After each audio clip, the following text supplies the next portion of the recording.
গণতান্ত্রিক নির্বাচনের মাধ্যমে যে নেতা আমরা পাই, সেই নেতাদের বৈশিষ্ট্য কি? প্রথম বৈশিষ্ট্য হচ্ছে নিয়োগ প্রক্রিয়াতে সমস্যা। এখানে সংখ্যাগরিষ্ঠ মানুষ যাকে ভোট দেবে সেই আপনার নেতৃত্বে আসবে। সে অসৎ হোক, সে দুর্নীতিবাজ হোক, সে যেরকমই হোক না কেন, সে যদি ছলে বলে কৌশলে মানুষকে মিথ্যা কথা বলে বিভিন্নভাবে ম্যানিপুলেট করে যদি তাকে বুঝাতে পারে বা একদিনের মধ্যে যদি তার মতামত চেঞ্জ করে দিতে পারে, সেই ক্ষমতায় আসবে।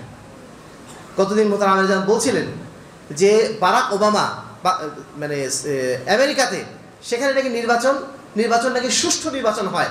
সেখানে অবস্থাটা কি? বারাক ওবামাকে জনপ্রতি $10 করে খরচ করতে হয়েছিল। যদি বারাক ওবামাকে $10 খরচ করতে হয়, তাহলে আজকে যিনি আছেন ডোনাল্ড ট্রাম্প, তাকে কত টাকা খরচ করতে হয়েছে? টাকা ছাড়া কোনো নির্বাচন কোনো দেশেই কখনোই হবে না। আপনাকে অবশ্যই টাকা দিয়ে হোক, আপনার প্রভাব দিয়ে হোক, যেভাবে হোক মানুষকে ম্যানিপুলেট করতেই হবে, মানুষকে ভুল বোঝাতেই হবে, মানুষকে আপনার পক্ষে যে কোনো মূল্যে নিয়ে আসতে হবে। এটাই হচ্ছে গণতন্ত্রের সিস্টেম। সম্মানিত উপস্থিতি, আর এ কারণে আল্লামা ইকবাল খুব সুন্দরভাবে অনেক আগেই বলেছেন যে গণতন্ত্র হচ্ছে এমন একটা সিস্টেম যেখানে মানুষের মাথা গণনা করা হয়, কিন্তু তার মেধাকে মূল্যায়ন করা হয় না, যাচাই করা হয় না। তিনি আবার বলছেন যে 2000 গাধার মেধা একটা মানুষের মেধার সমপরিমাণ হতে পারে না। মাঝে মধ্যেই বলেন ইলিশ মাছ এবং পুঁটি মাছ, এই দুটো মাছ কি বাজারে একই দরে পাওয়া যায়? কিন্তু গণতন্ত্রে এই দুটো একই দরে বিক্রি হয়। একজন বিশ্ববিদ্যালয়ের প্রফেসরের ভোটের যেটা মূল্য, একদম রাস্তাঘাটে যিনি শুয়ে থাকেন তার ভোটেরও একই মূল্য, দুটা সমান। এই কারণে গণতন্ত্রকে মূর্খের শাসন বলেছেন। সেই সুদূর অতীতকালে গ্রিসে যারা গণতন্ত্রের সূচনা করেছিলেন তারাই বলছেন এটা হচ্ছে মূর্খের শাসন। এর দ্বারা কখনো সমাজে মানে জ্ঞানী মানুষের সমাজ তৈরি হতে পারে না, কোনো সভ্য সমাজ এখান থেকে তৈরি হতে পারে না। কোরআনেও বহু আগে বলা হয়েছে ওয়াইন তুতি আকতারা মান ফিল আরদি ইউদিল্লুকা আন সাবিলিল্লাহ, যদি তুমি সমাজের অধিকাংশ মানুষের অনুসরণ করতে যাও, তারা তোমাকে অবশ্যই ভুল পথে নিয়ে যাবে, তারা তোমাকে অবশ্যই পথভ্রষ্ট করে যাবে। কারণ ইন ইয়াত্তাবিউনা ইল্লা যান, অধিকাংশ মানুষ ধারণার অনুসরণ করে, না জানিয়ে একটা কাজ করে বসে। অধিকাংশ মানুষ ধারণার অনুসরণ করে, ওয়াইন হুম ইল্লা ইয়াখরুসুন, এবং তারা ধারণা করে কাজ করে।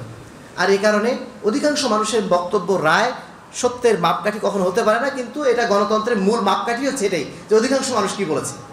সম্মানিত উপস্থিতি, দ্বিতীয়ত গণতান্ত্রিক নির্বাচন ব্যবস্থায় সার্বভৌমত্ব থাকে জনগণের হাতে। আর এই কারণে গণতন্ত্রের মাধ্যমে নির্বাচনের ব্যক্তি যিনি, তাকে আমরা বলি ল মেকার, তিনি নাকি আইন প্রণেতা। যেটা আমি আগেই বলেছি যে আইন প্রণেতা কখনো মানুষ হতে পারে না। আইন প্রণেতা কে হতে পারেন? একমাত্র আল্লাহ রাব্বুল আলামিন। তার বিপরীতে যদি আপনি আর কাউকে আইন প্রণেতার নাম দেন, তিনি আল্লাহর জায়গায়, আল্লাহর সাথে আপনি তাকেও কিছুটা হলো সামঞ্জস্য করে ফেললেন। সম্মানিত উপস্থিতি, এটাই হচ্ছে শিরক, এটাই হচ্ছে সার্বভৌমত্ব জনগণের হাতে দিয়ে দেওয়া। 3 নম্বর হচ্ছে ক্ষমতা অর্জনের জন্য প্রতিযোগিতা। আপনি যদি গণতান্ত্রিক নির্বাচন ব্যবস্থায় অবতীর্ণ হন, আপনাকে অবশ্যই মানুষের দুয়ারে দুয়ারে যেতে হবে, আপনাকে অবশ্যই মানুষকে বোঝাতে হবে আমি অন্য মানুষের চেয়ে আমি বেশি ভালো, আমি বেশি উত্তম, এটা আপনাকে বোঝাতে হবে না? ক্ষমতার জন্য আপনাকে অবশ্যই প্রতিযোগিতা করতে হবে। অথচ ইসলামের নীতি সম্পূর্ণ বিপরীত। লা তাসআলিল ইমারা, আল্লাহ রাসূল বলে দিচ্ছেন তুমি ইমারত চেয়ে নিও না, তুমি ক্ষমতা চেয়ে নিও না, তুমি নেতৃত্ব চেয়ে নিও না। ইসলামের এই নীতিমালার সম্পূর্ণ বিপরীত হচ্ছে এই গণতান্ত্রিক নির্বাচন ব্যবস্থা। এই নির্বাচন ব্যবস্থা আপনি বলছেন গণতন্ত্র এবং নির্বাচন আলাদা, কিভাবে বলছেন আপনি? একই তো জিনিস। গণতান্ত্রিক নির্বাচন আলাদা, ইসলামিক নির্বাচন আলাদা, এটা আপনি বলতে পারেন, কিন্তু গণতন্ত্র এবং নির্বাচন আলাদা এটা আপনি বলতেই পারেন না। কারণ বর্তমান যে নির্বাচন, এটা গণতন্ত্রের একটা অংশ, এবং এই অংশে আপনার ইসলামের কোনো জায়গা নেই। সম্মানিত উপস্থিতি, 4 নম্বর যেটা, সেটা হচ্ছে এই গণতন্ত্রের বিভক্তিটা অপরিহার্য। এই জন্য আমরা বলি বহুদলীয় গণতন্ত্র। এই গণতন্ত্রের বিরোধী দল থাকাটা একদম আবশ্যক। বিরোধী দল যদি না থাকে তাহলে গণতন্ত্র চলবেই না। নামই দেওয়া হয়েছে কি? Opposition party. নামই দেওয়া হয়েছে কি? যে বিরোধিতা করবে। সরকার যে কোনো কাজ করতে গেলে তার বিরোধিতা করতেই হবে, এর নাম হচ্ছে অপোজিশন পার্টি। তো বিরোধী দল আপনার থাকবেই। বিরোধী দলের কাজ হচ্ছে বিরোধিতা করা। আপনি ভালো কাজ করেন, খারাপ কাজ করেন, সব কিছুর বিরুদ্ধে তার অবস্থান নিতে হবে। সবসময় যদি এরকম মারামারির মধ্যে থাকেন, আপনি কখনো সঠিকভাবে নেতৃত্ব দিতে পারবেন? একটা অস্থিতিশীল পরিবেশ সমাজে সবসময় থাকবে। আজকে দেখছেন না কি অবস্থা? গণতন্ত্রের নাম করে আজকে বাংলাদেশে প্রতিদিন শত শত আন্দোলন, এর বিরুদ্ধে আন্দোলন, তার বিরুদ্ধে আন্দোলন, একে অপরের বিরুদ্ধে আন্দোলন করতেই আছে। এর যেন কোনো শেষ নেই, নিঃশেষ নেই। সম্মানিত উপস্থিতি, এই যে পরস্পর বিরোধী অবস্থান, এই যে বিভক্তি, এই বিভক্তি এটা হচ্ছে গণতন্ত্রের সৃষ্টি করা। গণতন্ত্র বলে দিয়েছে ডিভাইড অ্যান্ড রুল, ভাগ করো শাসন করো। ভাগ করার মাধ্যম দিয়ে শাসন করে। আর এই জন্যই পশ্চিমারা এটা অত্যন্ত পছন্দ করে। বিশেষ করে মুসলিম দেশগুলোতে পশ্চিমারা পছন্দ করে এই ধরনের গণতন্ত্র থাকলে কি হবে? তাহলে ইসলামের যে বৈশিষ্ট্যগুলো, আদর্শগুলো, এগুলো প্রতিষ্ঠা পাবে না। কারণ অধিকাংশ মানুষের মধ্যে একটা অংশ অবশ্যই শয়তানের দ্বারা প্রভাবিত থাকে, তাই না? সব মানুষকে আল্লাহ আল্লাহ একটা সমাজে শয়তানের দ্বারা প্রভাবিত মানুষের সংখ্যা বেশি হবে। কলিলুম মিন ইবাদিয়াশ শাকুর, ভালো মানুষের সংখ্যা সমাজে আসলেই কম হয়, খারাপ মানুষের সংখ্যা বেশি হয়। যখন ডিভাইড অ্যান্ড রুল পলিসি আমি অ্যাপ্লাই করব, তখন নিঃসন্দেহে ভালো মানুষের সাথে খারাপ মানুষের সাথে পার্থক্য সৃষ্টি করে দিয়ে খারাপ মানুষদের আমি অগ্রসর করে দিতে পারবো, আর ভালো মানুষদেরকে ডাউন করে দিতে পারবো। এখনো পর্যন্ত যারা শিক্ষিত মানুষ তারা কিন্তু স্বীকার করে না, আমরা যদি কখনো ভোটে দাঁড়াই মানুষ আমাদের ভোট দেবে না। কোনো শিক্ষিত মানুষ, বিশ্ববিদ্যালয়ের প্রফেসর ধরে নেন, সবচেয়ে জ্ঞানী ব্যক্তি তিনি, কিন্তু তিনি এটা নিশ্চিত যদি আমি এখন ক্ষমতায় যাই বা ক্ষমতায় যাওয়ার জন্য মানুষের কাছে বলি যে আমাকে ভোট দাও, মানুষ আমাকে ভোট দেবে না। মানুষ কাকে ভোট দেবে? মানুষ ভোট দেবে ওই যে অস্ত্রবাজি করে যে লোকটা মানুষের জিনিসপত্র লুটে পটে খায়, যে লোকটা দুর্নীতিবাজ, ওই লোকটাকে মানুষ ভোট দেবে। এটাই হচ্ছে কমন নেচার। আর এই জন্যই মোহতারাম আলেম সবসময় কথা বলেন যে কোনো নবী পৃথিবীতে যদি নির্বাচনের মাধ্যম দিয়ে, গণতন্ত্রের মাধ্যম দিয়ে যদি নবী নির্বাচন করা হতো, পৃথিবীর কোনো নবী হিসাবে নির্বাচিত হতে পারতেন না। কারণ সমাজ কখনো ভালো মানুষকে চায় না। সমাজের অধিকাংশ মানুষ যেহেতু মন্দ, তারা তাদের মতো মানুষকেই সেখানে নিয়ে আসতে চায়। এই জন্য গণতন্ত্রের মাধ্যম দিয়ে বিভক্তি থাকবে এবং বিভক্তির মধ্য দিয়ে কখনো ভালো মানুষ আসবে না, বরং খারাপ মানুষ এখানে বারবার নির্বাচিত হবে। সর্বশেষ যে বিষয়টি সেটি হচ্ছে আদর্শহীনতা। গণতন্ত্রের কোনো আদর্শ নেই, গণতন্ত্রের কোনো আদর্শ নেই। মানুষ যা বলবে সেটাই আদর্শ। মানুষ আজকে যদি বলে, একটু আগে বললাম, মানুষ যদি আজকে বলে যে মদ হালাল হয়ে যাবে, আজকে যদি বলে মদ হারাম হয়ে যাবে। গণতন্ত্রের নিজস্ব কোনো আদর্শ নেই। এর বিপরীতে ইসলামের নিজস্ব একটা আদর্শ আছে। এই কারণে গণতন্ত্রের সাথে ইসলামের কোনো ধরনের কোনো সামঞ্জস্য, গণতন্ত্রের নির্বাচন ব্যবস্থার সাথে ইসলামের কোনো সামঞ্জস্য কোনো অবস্থাতেই থাকার কোনো সুযোগ নেই। সম্মানিত উপস্থিতি, আমি আলোচনা দীর্ঘায়িত করব না। মৌলিক আরও কয়েকটি বিষয় যেটা উল্লেখ করা জরুরি মনে করছি। ও এখানে আরেকটা বিষয় বলি, গণতন্ত্রের নেতার প্রতি জনগণের দৃষ্টিভঙ্গিটা কী হবে আগেই বলেছি, বিরোধী। সবসময় বিরোধ মানে চিন্তাটা তার মধ্যে থাকবেই, সবসময় বিদ্রোহের চিন্তা তার মধ্যে থাকবে। আর এই কারণে আজকে আমরা যখন দেখেছি যে একটা এই কিছুদিন আগে গণ অভ্যুত্থান হলো, তাই না? এই গণ অভ্যুত্থান হওয়ার পরে এখন যে পরিবেশ, এই পরিবেশে যারা এখন নির্বাচিত হবে, আমরা প্রায় নিশ্চিত হতে পারি, এই কথা বলতে পারি যে আগামী 2 বছর 3 বছর পরে আবারও হয়তোবা এমন একটা গণ অভ্যুত্থান হতে পারে। কারণ এটা অনিবার্য একটা বিষয়, এটা হতেই হবে। এই অবস্থাটা কেন? কারণ গণতন্ত্রের সিস্টেমটাই এটা যে মানুষের বিরোধিতা করতে হবে, নেতার বিরোধিতা। নেতা যখনই কোনো চুন থেকে পান খসলেই হয়, তার বিরুদ্ধে বিরোধিতা করতে হবে। আর এখন তো চুন থেকে পান খসা কেন? প্রতি মুহূর্তে চাঁদাবাজি, প্রতি মুহূর্তে দুর্নীতিবাজি, মানে হেন অন্যায় নেই যে অন্যায়গুলো তারা করছেন না। এর বিরুদ্ধে তো একটা বিদ্রোহ হবেই, গণ অভ্যুত্থান তো একটা হবে। এই অবস্থা এখন আমরা দেখতে পাচ্ছি এবং গণতন্ত্রের মাধ্যম দিয়ে এই অস্থিতিশীলতা আমরা সব সময় দেখতে পারবো। কোনো গণতান্ত্রিক রাষ্ট্র কখনো স্থিতিশীল হয় না, সব সময় একটা অস্থিতিশীলতার মধ্যে দিয়ে, সব সময় একটা মানে কালকে কি হবে এরকম অবস্থা, মানে বোঝা যায় না, এরকম একটা অবস্থার মধ্যে দিয়ে তারা সবসময় দিনাতিপাত করে। সম্মানিত উপস্থিতি, এবার আমরা আসি আহলে হাদিস আন্দোলন বাংলাদেশ কেমন নেতৃত্ব চায় সমাজে। আমরা যদি সিলেকশনও করি, ধরেন আজকে আমরা একজন মানুষকে খলিফা বানাবো, একজন মানুষকে আমরা আমির বানাবো, আমির কি দেখে বানাবো তারও একটা ক্রাইটেরিয়া থাকা লাগবে, তাই না? আজকে দেখেন সৎ মানুষ কিন্তু খুঁজে পাওয়া যাচ্ছে না। মোহতারাম আমির জামাত আজকে খুতবাতেও বলেছেন যে সৎ মানুষই খুঁজে পাওয়া যাচ্ছে না। ডাকসু নির্বাচনে তারা যে প্যানেল দেবে, পরিপূর্ণ প্যানেলই দিতে পারছে না, কারণ কাদেরকে নিয়ে আসবে তারা বুঝতে পারছে না। আজকে ডক্টর ইউনূস সরকার, তারাও ভালো মানুষ কাদেরকে নিয়ে আসবেন খুঁজে পাচ্ছে না। বিভিন্ন বিশ্ববিদ্যালয়গুলোতে যে ভিসি নিয়োগ করা হবে, ভিসি নিয়োগ করার সময় তারা যে একজন আদর্শ ক্রাইটেরিয়া একজন ভিসিকে নিয়ে আসবেন সেটাও নিয়ে আসতে পারছে না। তার মানে আদর্শ মানুষের কতটা সংকট। ঠিক সেই হিসাবেই আজকে যখন আমরা ধরুন সংগঠন চালাচ্ছি, আহলে হাদিস আন্দোলন আমরা করছি, বিভিন্ন ইসলামী সংগঠনের সাথে আমরা জড়িত আছি, আমাদের মধ্যেও কি নেতৃত্বের সংকট নেই? আমাদের মধ্যেও কিন্তু নেতৃত্বের সংকট আছে। আমরাও কিন্তু পরিপূর্ণ আদর্শ খুঁজে পাচ্ছি না। শতভাগ যে আদর্শবান মানুষ খুঁজে পাবে এটা সম্ভব না। আমাদের প্রত্যেকের মধ্যে কিছু কম বেশি ভুল থাকবেই, কিন্তু একটা ক্রাইটেরিয়া আমাদের অবশ্যই আছে, সেটা থাকতেই হবে। যে ক্রাইটেরিয়া দেখে আমরা নিজেরা লিডারশিপের জন্য নিজেকে প্রস্তুত করব এবং সেই সাথে আমরা নেতৃত্ব বাছাই করার ক্ষেত্রে আমরা এক্ষেত্রে এই নীতিগুলো অ্যাপ্লাই করার চেষ্টা করব। সূরা ইউসুফের 108 নম্বর আয়াত, এটা আমাদের অন্যতম একটা মূলনীতি, তাই না? আমরা যে কোনো বক্তব্যের সময় সূরা ইউসুফের 108 নম্বর আয়াতটি সামনে নিয়ে আসি। এই আয়াতে গুরুত্বপূর্ণ 5টি মূলনীতির কথা বলা রয়েছে, যেটা প্রত্যেকটা নেতা, প্রত্যেকটা কর্মীর জন্য এই বৈশিষ্ট্যগুলো অর্জন করার প্রয়োজন। আল্লাহ বলছেন, কুল হাদিহি সাবিলি, হে মুহাম্মদ আপনি মানুষকে বলে দিন হাদিহি সাবিলি, এটাই হচ্ছে আমার পথ। একজন নেতা যিনি হবেন তার পথটা, তার চলার পথটা সুনির্দিষ্ট হবে। তিনি লক্ষ্যহীন হবেন না। তার একটা লক্ষ্য থাকবে, না আমি এই সমাজে একটা পরিবর্তন আনতে চাই, এই সমাজে একটা সংস্কার আনতে চাই, এই সমাজের প্রত্যেকটা মানুষের মধ্যে থেকে শিরক বেদাতকে আমি উৎখাত করতে চাই, আমি এই সমাজে তাওহীদ এবং সুন্নাত প্রতিষ্ঠা করতে চাই। তার লক্ষ্যটা হবে অনেক বড়, অনেক বৃহত্তর। সেই লক্ষ্যকে সামনে রেখে তিনি পথ চলবেন। সেই লক্ষ্যই তাকে সামনের দিকে অগ্রসর করবে। তিনি আজকে এক চিন্তা, কালকার এক চিন্তা, আজকে গণতন্ত্র না, এই সমস্ত উল্টাপাল্টার মধ্যে তিনি থাকবেন না। তার সাবিল থাকবে একটাই, সাবিলুল্লাহ, আল্লাহর পথ। যে পথ আল্লাহ রাব্বুল আলামিন দেখিয়ে দিয়েছেন, সিরাতাল মুস্তাকিম, ইহদিনাস সিরাতাল মুস্তাকিম, ওই সিরাতাল মুস্তাকিমই হবে তার গন্তব্য। এই গন্তব্য ধরেই তিনি তার অবস্থান সর্বদা ধরে রাখবেন, টিকিয়ে রাখবেন। এই লক্ষ্যের উপর যিনি অটল থাকতে পারেন তিনি হচ্ছেন প্রকৃত নেতা। 2 নম্বর হচ্ছে যার মধ্যে ইখলাস থাকবে, নিজস্ব মানে নিজেকে প্রচার করা, নিজেকে মানুষের সামনে উপস্থাপন করা, অথবা নিজের কোনো ব্যক্তি স্বার্থে কাজ করা, এই ধরনের কোনো ব্যক্তি কখনো ইসলামী আন্দোলনের নেতৃত্ব হতে পারেন না। তার মধ্যে অবশ্যই অবশ্যই তার মধ্যে ইখলাস থাকতে হবে। কুল হাদি সাবিলি আদউ ইলাল্লাহ, আমি মানুষকে কিসের দিকে আহ্বান জানাই? আল্লাহর দিকে। আমি শুধু মানুষকে আল্লাহর দিকে আহ্বান জানাই, অন্য কোনো দিকে না, আমার নিজের দিকে না, অন্য কারোর দিকে না, অন্য কোনো আদর্শের দিকে না, অন্য কোনো ব্যক্তির স্বার্থের দিকে না। আমার একটাই উদ্দেশ্য থাকে আল্লাহর দিকে মানুষকে আহ্বান করা, মানুষকে যেন আমি আল্লাহমুখী করতে পারি, মানুষকে যেন আমি কাল কিয়ামতের ময়দানে জান্নাতীদের কাতারে অন্তর্ভুক্ত করতে পারি। এটাই হবে তার মূল লক্ষ্য। তার মধ্যে ইখলাস থাকবে। তিনি সবসময় এই কথাই বলবেন, ইন্না সলাতি ওয়া নুসুকি ওয়া মাহইয়ায়া ওয়া মামাতি লিল্লাহি রাব্বিল আলামিন। নিশ্চয়ই আমার সলাত, আমার সিয়াম, আমার কুরবানি, আমার জীবন, আমার মরণ সব কিছু কার জন্য হবে? শুধুমাত্র আল্লাহর জন্য। এই ব্যক্তি হচ্ছেন প্রকৃত নেতা। 3 নম্বর হচ্ছে তার মধ্যে অবশ্যই থাকবে কি? আলা বাসিরাতিন, তিনি জ্ঞান সমৃদ্ধ হবেন, প্রজ্ঞাবান হবেন। তিনি সব কিছু জেনে বুঝে করার চেষ্টা করবেন, অন্ধ অনুকরণ করবেন না।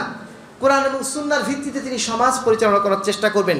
তিনি আবেগ দিয়ে না, বরং তার জ্ঞান, বিবেক এবং সামনে দূরদৃষ্টি দিয়ে সমাজকে পরিচালনা করবেন। এই ধরনের জ্ঞানী ব্যক্তি দিয়েই সমাজে নেতৃত্ব আসে, মানে প্রকৃত নেতৃত্ব আসে।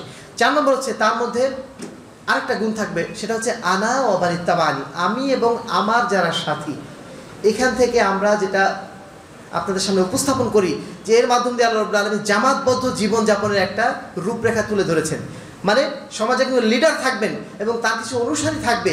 কখনো একা একা সমাজ পরিবর্তন করা যায় না। তার একটা বড় নিদর্শন হচ্ছে এই আয়াত। আল্লাহ বলছেন আনা ওয়া বানিত্তাবানি, আমি এবং আমার যারা অনুসারী সবাই মিলে ঐক্যবদ্ধভাবে আমরা সমাজকে পরিবর্তন করব। এই সংগঠন চালানোর যোগ্যতা কিন্তু সবার থাকে না, নেতা হওয়ার যোগ্যতা সবার থাকে না। এই জায়গাটা এসে আমরা একটু ব্যাখ্যা এই জন্য করতে চাইব যে আজকে আমরা অনেক সময় আমাদের যারা নেতৃত্ব আছেন, আমরা যারা নেতৃত্ব দিচ্ছি, আমাদের মধ্যে একটা গুণের ঘাটতি দেখছি, সেটা হচ্ছে আমরা সবাইকে নিয়ে চলতে পারছি না। আমরা কিছু ভাগাভাগি তৈরি করে ফেলছি, কিছু জায়গায় গ্রুপিং তৈরি হয়ে যাচ্ছে, কিছু জায়গায় আমাদের নিজস্ব স্বার্থ জড়িত হয়ে যাচ্ছে। আমরা সবাইকে নিয়ে চলতে পারছি না। সবাইকে নিয়ে চলার গুণটা অত্যন্ত জরুরি। এবং এই গুণটা অর্জন কারা করতে পারে? যারা মানুষকে ক্ষমা করতে পারে, যারা উদার, যারা ছাড় দিতে পারে, ওয়াল কাযিমিনাল গাইজ, যারা নিজের রাগকে, ক্রোধকে সংবরণ করতে পারে, ওয়াল আফিনা আনিন নাস, মানুষকে ক্ষমা করতে পারে। এই যে গুণাবলীগুলো, এই গুণাবলীগুলো ছাড়া সংগঠন চালানো যায় না। আপনি একজন দায়ী ইলাল্লাহ হতে পারেন, কিন্তু সংগঠক হতে গেলে আপনাকে অবশ্যই সবার প্রতি উদার দৃষ্টি রাখতে হবে। সবাইকে ধারণ করার মতো যোগ্যতা আপনার থাকতে হবে, সবাইকে আত্মস্থ করার যোগ্যতা আপনার থাকতে হবে, সবাইকে নিয়ে চলার আপনার সুযোগ থাকতে হবে। আপনি যখন সমাজে বিচ্ছিন্ন হয়ে যাবেন, আলাদা আলাদা লোক নিয়ে কাজ করবেন, আপনার যারা মনে চায় তাদের নিয়ে যখন কাজ করা শুরু করবেন, তখন নিঃসন্দেহে আপনার মধ্যে সেই নেতৃত্বের গুণটা আর থাকবে না। আপনি আর তখন নেতা থাকবেন না, তখন আপনি হয়ে যাবেন অন্যদের মতো। সম্মানিত উপস্থিতি, একজন প্রকৃত নেতা যিনি সংগঠক, সেই সংগঠক নেতা হওয়ার মতো আমাদের চেষ্টা করতে হবে, যিনি একটা উম্মাহ কেন্দ্রিক চিন্তা করেন, সবাইকে নিয়ে চিন্তা করতে পারেন, সবাইকে সাথে নিয়ে যিনি কাজ করতে পারেন। এই ধরনের মানুষ যেন আমরা হতে পারি। আমরা যেন নেতৃত্ব নিজেকে ধরে রাখার জন্য আরেকজন যোগ্য মানুষকে এগিয়ে আনছি না। অনেক সময় এরকম হয়ে যায়, আমি নেতৃত্বে আছি, আমার চেয়ে একজন যোগ্য মানুষ যেন এই স্তরে আসতে না পারে, তাহলে আমার নেতৃত্ব থাকবে না। এই চিন্তা যদি কারো মাথায় থাকে, তিনি নেতা হওয়ারই যোগ্য না, তিনি সংগঠক হওয়ারই যোগ্য না। তার সবসময় চিন্তা থাকবেই আমার যে পজিশন, আজকে আমার পজিশনের ব্যাকআপ আমাকে তৈরি করে রাখতে হবে, পাইপলাইন তৈরি করে রাখতে হবে। আমি যাব কিন্তু সংগঠন যেন ক্ষতিগ্রস্ত না হয়, আমি যাব কিন্তু এই দাওয়াত যেন ক্ষতিগ্রস্ত না হয়, আমার জায়গায় যেন আরেকজন এসে এটা পরিপূর্ণ করতে পারে, অথবা আমার চেয়ে যোগ্য মানুষ এসে এই সংগঠনকে যেন আরও জোরদারভাবে সমাজকে এগিয়ে নিয়ে যেতে পারে। এই চিন্তা যদি না থাকে তাহলে কিন্তু আমরা সমাজকে এগিয়ে নিতে পারবো না, প্রকৃত সংগঠক হতে পারবো না। সম্মানিত উপস্থিতি, আমরা অনেক সময় দেখি যে আমাদের আন্দোলন যুব সংঘের মধ্যে মানুষের মধ্যে একটু দূরত্ব তৈরি হয়ে যায়। যুব সংঘের ছেলেরা স্বভাবতই একটু দ্রুত কাজ করে, তারা একটু বেশি কাজ করার চেষ্টা করে। এটা আমরা অনেক সময় মুরব্বী হিসাবে সেটা ভালো চোখে দেখতে পারি না। এই জিনিসগুলো আমাদের অবশ্যই দূর করতে হবে। একজন সংগঠক মানে যিনি কাজ করছেন তাকে বেশি সুযোগ দিতে হবে, সে বেশি যেন আরও কাজ করে। কারণ সে কিসের জন্য কাজ করছে? এই দিনকে প্রচার প্রতিষ্ঠার জন্য তো কাজ করছে। সে কাজ করলে কি আমার লাভ হচ্ছে না লস হচ্ছে? আরও তো লাভ হচ্ছে, উপকার হচ্ছে, সংগঠনের উপকার হচ্ছে, দিনের উপকার হচ্ছে। আমি কেন তাকে বাধা দিতে যাবো? সম্মানিত উপস্থিতি, এই জায়গাগুলো আমাদেরকে কারেকশন করাটা অত্যন্ত জরুরি। সর্বশেষ যে বিষয়টি, যে বাতিল এবং অন্যায়ের বিরুদ্ধে আপোষহীনতা, যেটা ওই আয়াতে শেষ অংশে বলা হয়েছে ওমা সুবহানাল্লাহি ওমা আনা মিনাল মুশরিকিন। আমি যখন সংগঠন চালাচ্ছি, আমি যখন সংগঠন পরিচালনা করছি, আমি যখন আমার দাওয়াতি কার্যক্রম পরিচালনা করছি, আমার সবচেয়ে মানে ইম্পর্টেন্ট জিনিসটা পরিশেষে নিয়ে আসা হয়েছে, যেখানে বলা হচ্ছে ওমা আনা মিনাল মুশরিকিন। আমি যেন কোনো অবস্থাতেই বাতিলের সাথে আপোষকামী না হয়ে যাই, আমি যেন শিরকের সাথে লিপ্ত না হয়ে যাই। এই বিষয়টা আবার নতুন করে আসছে। আজকে আমরা যখন আহলে হাদিস আন্দোলনের যে দাওয়াত দিতে যাচ্ছি, এই দাওয়াত দিতে যে 2টা পার্লামেন্ট মেম্বার হওয়ার লোভে আমি কি আমাকে শিরকের মধ্যে নিমজ্জিত করব?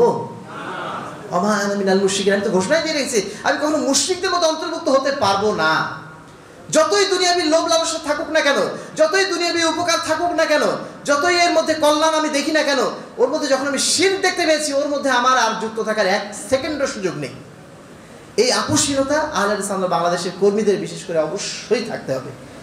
যারা নেতৃবৃন্দ আমরা আছি তাদের মধ্যে এই আপোষহীন জায়গাটা আমাদের থাকতে হবে, যে তাওহীদের উপর আমরা যে কোনো মূল্যে কায়েম থাকবো, শিরকের বিরুদ্ধে আমরা কায়েম থাকবো, কোনো বেদাতকে আমরা প্রশ্রয় দেবো না, সবসময় আমরা সুন্নাতের উপর কায়েম থাকবো। এটাই হচ্ছে আহলে হাদিস আন্দোলনের মূল ফিচার, আহলে হাদিস আন্দোলনের মূল বৈশিষ্ট্য। আমরা যেখানে থাকি না কেন, বাংলাদেশে থাকি, আমেরিকায় থাকি, যেখানেই থাকি না কেন, এই ফিচার আমাদের প্রত্যেকের মধ্যেই থাকবে যদি আমরা আহলুল হাদিস আন্দোলনের একজন কর্মী হতে চাই, একজন নেতৃত্ব হতে চাই। সম্মানিত উপস্থিতি, সর্বশেষ কথা হচ্ছে এই সামনে নির্বাচন, আমাদের করণীয় কি? আমরা কি নির্বাচনের দিন ভোট কেন্দ্রে যে আজানটা শেষ হয়ে যাবে,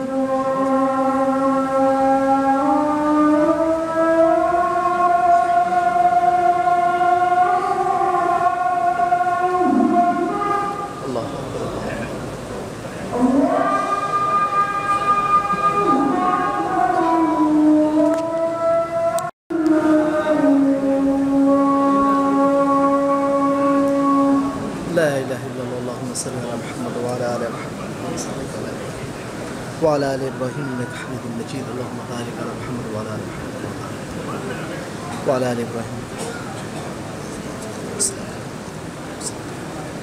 وبعث مقام محمود الذي وعدته। সম্মানিত উপস্থিতি, আলোচনার একদম শেষ পর্যায়ে যে বিষয়টি বলতে চাচ্ছিলাম সেটি হচ্ছে আমাদের করণীয়টা কি। সামনে নির্বাচন আসছে, আমাদের করণীয় একটাই, মানুষকে তাওহীদের দিকে আহ্বান জানানো। আমাদের করণীয় একটাই, আমরা সুন্নাতের প্রতি মানুষকে আগ্রহী করব। আমাদের করণীয় একটাই, আমরা বলবো মানুষকে যে প্রচলিত রাজনীতি, এই রাজনীতি ইসলামী রাজনীতি না। আমরা মানুষকে এটুকু বোঝানোর চেষ্টা করব, প্রচলিত রাজনীতির মধ্যে যারা জড়িয়ে যাচ্ছেন, তারা শিরকের সাথে প্রকারান্তরে জড়িয়ে যাচ্ছেন, আমরা তাদেরকে এটা বোঝানোর চেষ্টা করব। আমরা যদি এই প্রচলিত রাজনীতির পরিবর্তে আমরা যদি আসলে ইসলাম কায়েম করতে চাই, আসলে যদি দিন কায়েম করতে চাই, আসলে যদি আমরা ইসলামী খেলাফত কায়েম করতে চাই, তাহলে আসুন আমরা সবাই মিলে এই প্রচলিত নির্বাচনের এই ধান্দা থেকে নিজেকে ফিরিয়ে নিয়ে আসি। এটা বর্জন করে আমরা সবাই ঐক্যবদ্ধ হই ইসলামী খেলাফত প্রতিষ্ঠার জন্য। আমরা সবাই মিলে যদি বাংলাদেশের ইসলামী দলগুলো যারা রয়েছেন, যারা ইসলামী খেলাফতের অন্তত সামান্য হলেও আকাঙ্ক্ষা রাখেন ভিতরে, তারা আমরা সবাই মিলে ঐক্যবদ্ধ হয়ে যদি এই সমাজ পরিবর্তন করার জন্য চেষ্টা করতাম, ইসলামী খেলাফতের পক্ষে জনমত সৃষ্টি করতে আমরা যদি প্রচেষ্টা নিতাম, তাহলে কমপক্ষে এই সমাজে একটা কনসেনসাস তৈরি হতো, মানুষের মধ্যে একটা সচেতনতা তৈরি হতো যে না, আমাকে ইসলামী খেলাফত যদি প্রতিষ্ঠা করতে হয়, আমাকে অবশ্যই এই শিরক, এই তাগুতকে আমাদের বর্জন করতে হবে। ওমাই ইয়াকফুর বিত-তাগুত ওয়া ইউমিন বিল্লাহ ফাকাদ ইসতামসাকা বিল উরওয়াতিল ফুসকা। আগে তাগুতকে ছাড়তে হবে, তারপরে আপনি তাওহীদ প্রতিষ্ঠা করেন।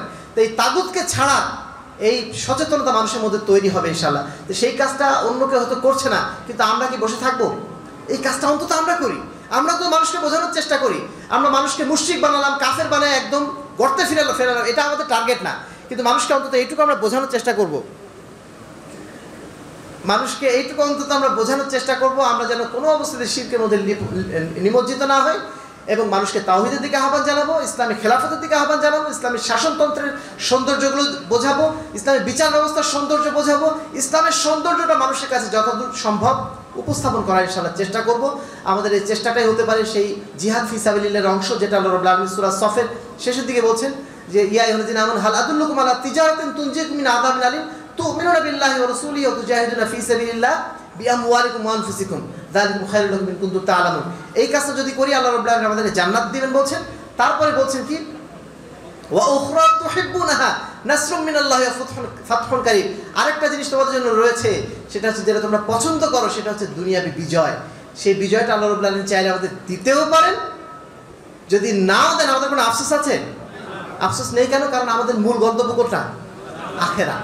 দুনিয়াতে আমরা কয়দিন আছি? দুনিয়াতে সামান্য কয়েকদিন ভালো থাকার চেয়ে আমার আখেরাতটা সুন্দর করা আমার বেশি জরুরি। তো সেখানে আমরা ভালো থাকলেই আমরা সন্তুষ্ট। তবে আল্লাহ রাব্বুল আলামিন চাইলে আমাদেরকে দুনিয়াতেও বিশেষ নেয়ামত দিতে পারেন, রাষ্ট্র ক্ষমতা আমাদের দিতে পারেন।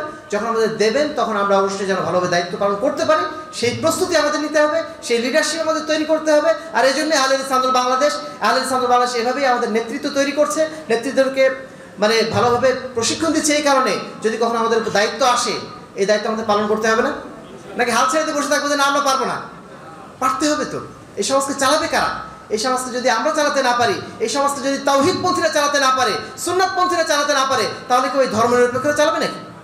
এই প্রস্তুতি নিজের মধ্যে অবশ্য রাখতে হবে। সমাজ উপস্থিতি একজন ভাই প্রশ্ন করেছেন যে ভোটের ডিউটি করা যাবে কিনা। বলেন এখন কি করবেন আপনারা? এটা আপনাদের উপর ছেড়ে দিলাম। আজকে বক্তব্য হয়ে গেল আমাদের, এখন আপনাদের উপর ছেড়ে দিলাম, আপনারা কি করবেন? সব মিলিয়ে বলুন তো, আপনাদের উপর ছেড়ে দিলাম। আপনাদের উপরে একটাই কর্তব্য। সূরা আনআমের 179 নম্বর আয়াত আল্লাহ বলছেন ইন্নী ওয়াজ্জাহতু ওয়াজহিয়া লিল্লাযী ফাতারাস সামাওয়াতি ওয়াল আরদ। আমি আমার চেহারাটা ফিরিয়ে দিলাম ওই আল্লাহর প্রতি যার জন্য আসমান জমিন সবকিছু। আপনার রিজিক আটকে থাকবে না। আপনি যদি ভোটের ডিউটি না দেন, আপনার রিজিকে আটকে থাকবে? আপনি যদি ইন্নী ওয়াজ্জাহতু ওয়াজহিয়া লিল্লাযী বলতে পারেন যে না আমি আল্লাহর দিকেই ফিরে গেলাম, আমি শিরকের দিকে মুখ ফিরালাম না, এই কথা যদি বলতে পারেন, নিশ্চয়ই আল্লাহ রাব্বুল আলামিন অন্য জায়গা থেকে আপনি রিজিকের ব্যবস্থা অবশ্যই করবেন। কিভাবে করবেন সেটা আল্লাহই ভালো জানেন, সেই পথ পন্থা আমরা জানি না, কিন্তু আল্লাহ রাব্বুল আলামিন তো জানেন। তার দিকে মুখ ফেরালে আল্লাহ রাব্বুল আলামিন তিনিই ব্যবস্থা করবেন, এটুকু আমাদের অন্তত বিশ্বাস রাখতে হবে। এটাই হচ্ছে তাওহীদের দাবি। সম্মানিত উপস্থিতি, আমরা সংক্ষিপ্ত যে আলোচনা করলাম সে বিষয়টা আমরা আশা করি বোঝাতে পেরেছি আপনাদেরকে, যে আমাদেরকে যে কোনো মূল্যে তাওহীদের উপর কায়েম এবং দায়েম থাকতে হবে, যে কোনো মূল্যে শিরক থেকে নিজেদেরকে বাঁচাতে হবে। এই কাজটুকু যদি আমরা করতে পারি, ইনশাআল্লাহ কাল কিয়ামতের ময়দানে আমরা আল্লাহর কাছে সম্মানিত হব। আল্লাহ রাব্বুল আলামিন চাইলে আমরা দুনিয়াতেও ইনশাআল্লাহ সম্মানিত হব। আল্লাহ রাব্বুল আলামিন আমাদের সকলকে যাবতীয় শিরক এবং শিরকি আচরণ থেকে, শিরকি কর্মকাণ্ড থেকে নিজেদেরকে মুক্ত থাকার তৌফিক দান করুন।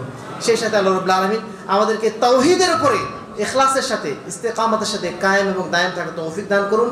আল্লাহুম্মা আমিন। আহলে হাদিস আন্দোলন বাংলাদেশ আজকে যে আয়াতের প্রতিবাদ উলামায়ে কেরাম করলেন, তখন তারা বলছে তোমরা চুলায় জ্বালায় ভাত রান্না করো, সেখানে শিরক হয় না, তো ক্যান্টনমেন্টে জ্বালালে শিরক হবে কেন?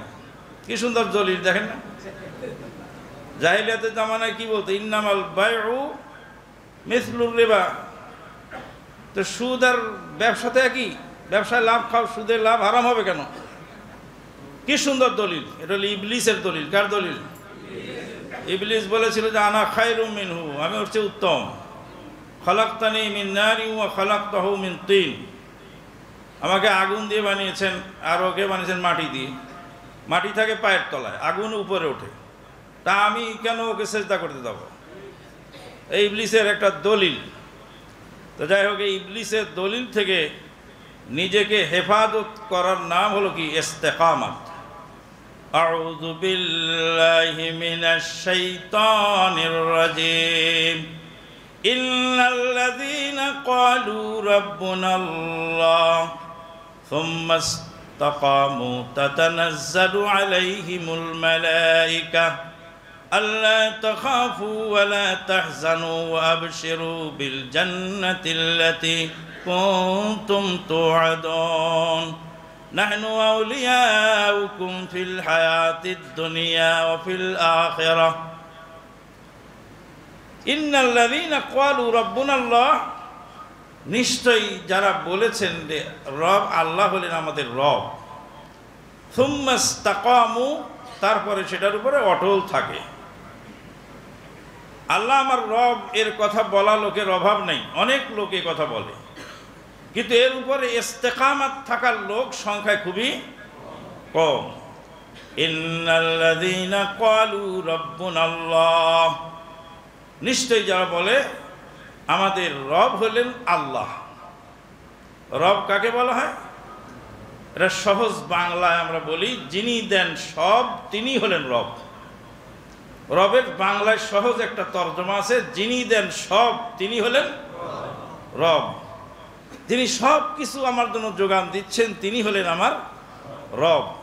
ইন্নাল্লাযীনা ক্বালু রাব্বুনাল্লাহ থুম্মা ইসতাকামু তাতানাজ্জালু আলাইহিমুল মালায়েকা। এটার উপর যখন অটল থাকে ফেরেশতারা তাদের উপরে নাজিল হয়। ফেরেশতারা তাদের মৃত্যুর সময় এসে তাদেরকে সিরাতে মুস্তাকিমের উপরে ইস্তেকামাত থাকায় সহযোগিতা করে।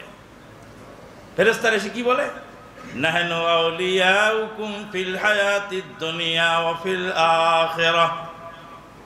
দুনিয়াতে আমরা ছিলাম তোমাদের বন্ধু, আখিরাতেও তোমাদের বন্ধু হয়েই থাকবো। আল্লাহু আকবার, সুবহানাল্লাহ। ওয়াবশিরু বিল জান্নাতিল্লাতী কুনতুম তুআদুন। জান্নাতের যে ওয়াদা তোমাদের করা হয়েছিল সেই জান্নাতের শুভ সংবাদ গ্রহণ করো। সেই জান্নাতের দিকেই তোমাকে আমরা নিতে এসেছি। আল্লাহু আকবার। আল্লাহ যেন আমাদেরকে ইস্তেকামাত নসিব করেন, আল্লাহুম্মা আমিন। আজকে আমরা দেখতে পাচ্ছি যে আহলে হাদিস জামাতের ভিতরে, আহলে হাদিস সমাজের ভিতরে, অন্যান্যদের কথা বাদই দিলাম, যেই গণতন্ত্র হারাম, যেই গণতন্ত্র মানবতা ধ্বংসকারী। গণতন্ত্র কি? মানবতা ধ্বংসকারী, অশান্তি সৃষ্টিকারী। অশান্তি সৃষ্টিকারী হলো গণতন্ত্র। গণতন্ত্র মানবতা ধ্বংসকারী। মানে আমার ভোট আমি দেব, যাকে খুশি তাকে দেব। আমার বউ যদি বলে আমার ভোট আমি দেব, যাকে খুশি তাকে দেব, তুই কে? তাহলে স্বামী স্ত্রীর লড়াইয়ের নাম কি? গণতন্ত্র। স্বামী আর স্ত্রী লড়াই করবে আর বলবে যে আমার ভোট আমি দেব, যাকে খুশি তাকে দেব। তা আমার স্ত্রীর সাথে আমার মারামারি। আমার বেটা যদি বলে আমার ভোট আমি দেব, যাকে খুশি তাকে দেব, তুমি বাপ হয়েছো, বাপ হয়ে থাকো, তোমার এখানে কি কাজ? বিরাট জটিল ব্যাপার নয়? তাই তো আমাদের নিকটস্থ আত্মীয়ই বাপ আর বেটা দুইজন দুই দলে। শেষ পর্যায়ে বেটা বাপকে গুলি করলো। বেটা বাপকে গুলি করেছে। কেন? বেটা বলছে বাপকে যে এই কেন্দ্রে ভোটে আপনি যাবেন না, আপনি বাপ আছেন, আপনি সম্মান নিয়ে থাকেন। বাপ এক দলে আর বেটা আর এক দলে। ওই কেন্দ্রের ভোটগুলো সব আমি নেব। তখন বাপ ছেলেকে এক কষে থাপ্পড় মেরে দিয়েছে। বেটা তোকে আমি জন্ম দিলাম আর তুই আমাকে বলিস আমি ভোট কেন্দ্রে যাব না? পরে শুরু হলো বাপ বেটা মারামারি। বাপ বেটাকে গুলি করলো, বেটা বাপকে গুলি করলো, কিন্তু সে গুলিতে মারা যায়নি, বেঁচে ছিলেন। আল্লাহ সবাইকে ক্ষমা করুন, আল্লাহুম্মা আমিন। তাহলে এই গণতন্ত্র যে একটা ভয়ানক জিনিস, এই জিনিসটা মানুষকে বুঝানো এত কঠিন যারা বুঝতেই চায় না। গণতন্ত্রের ভিতরে দুইটা কুফরি আছে। একটা কুফরি হলো জনগণ সার্বভৌম ক্ষমতার অধিকারী। আজকে সকালবেলা আমরা বলি ফাআলুল লিমা ইউরিদ। আল্লাহ সার্বভৌম ক্ষমতার অধিকারী, তিনি যা ইচ্ছা তাই করেন, যা ইচ্ছা তাই করতে পারেন। জনগণ সার্বভৌম ক্ষমতার অধিকারী, জনগণ সকল ক্ষমতার উৎস। আর দুই নম্বর হলো মেজরিটি মাস্ট বি গ্রান্টেড। যার লোক বেশি তারটা ঠিক, আর যার লোক কম তারটা বেঠিক। এখন এটা দিয়ে ইসলাম কায়েমের জন্য এক শ্রেণীর লোক চেষ্টা করছে, এটা দিয়ে ইসলাম কায়েম করবে।